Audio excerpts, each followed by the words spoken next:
मोदी काका है तब से महंगाई चल रही है। हाँ, 400 में 500 में सिलेंडर ले दे रहे, अब 1000-1200 में सिलेंडर भरा रहे हैं। अपना तो एसी में बैठने वाले क्या जाने गरीब का हाल, कि भूखा है कि प्यासा है कि क्या है क्या नहीं। देश का प्रधानमंत्री खुद बोले कि 80 करोड़ जनता को मैं राशन देता हूँ, खाना देता हूँ, फिर तो गरीबी कहाँ हटी हमारे देश की। 10 साल कैसे बेमिसाल हुआ, ऑल इज वेल कैसे हो सकता है आप बताएं। हम कुली हैं, हमारी बात को नहीं सुना जाता है।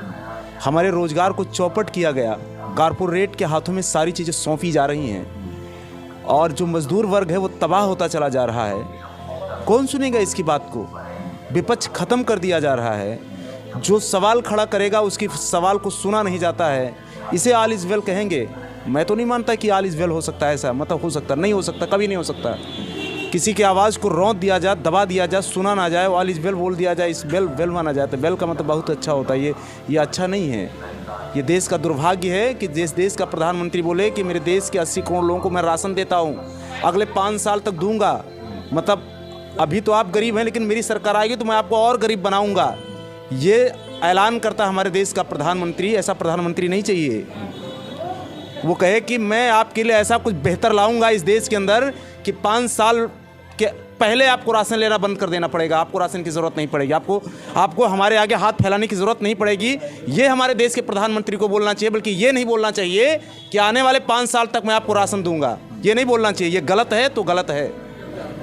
भाई साहब, मेरे घरों में बच्चे हैं, माँ है, बीबी है, बाप है, सबके लिए दवाई, पढ़ाई, सारी चीज़ें की ज़रूरत पड़ती है। 5 किलो राशन से मेरा सब कुछ पूरा नहीं हो रहा है।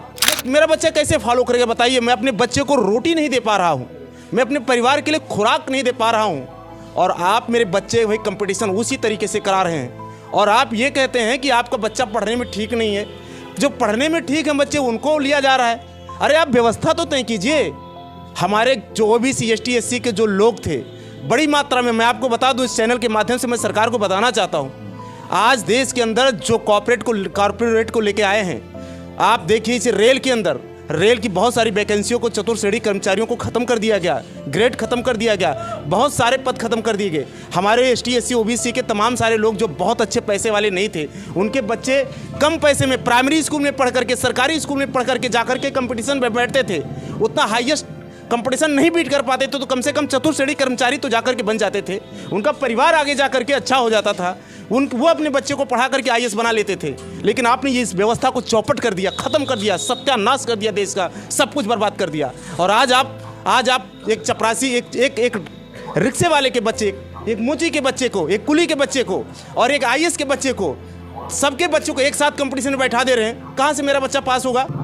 यानी परीक्षा की व्यवस्था एक और पढ़ाने की व्यवस्था अलग अलग। ये कारपोरेट का सिस्टम है। कारपोरेट नोट कमा रहा है और गरीब को और गरीब बना दिया जा रहा है। इनके पास रोजगार नहीं है कि ये कहीं जाकर के रोजगार कर रहे हैं। बाहर मार्केट में चले जाइए, आपको 5,000 रुपये का काम नहीं मिलेगा।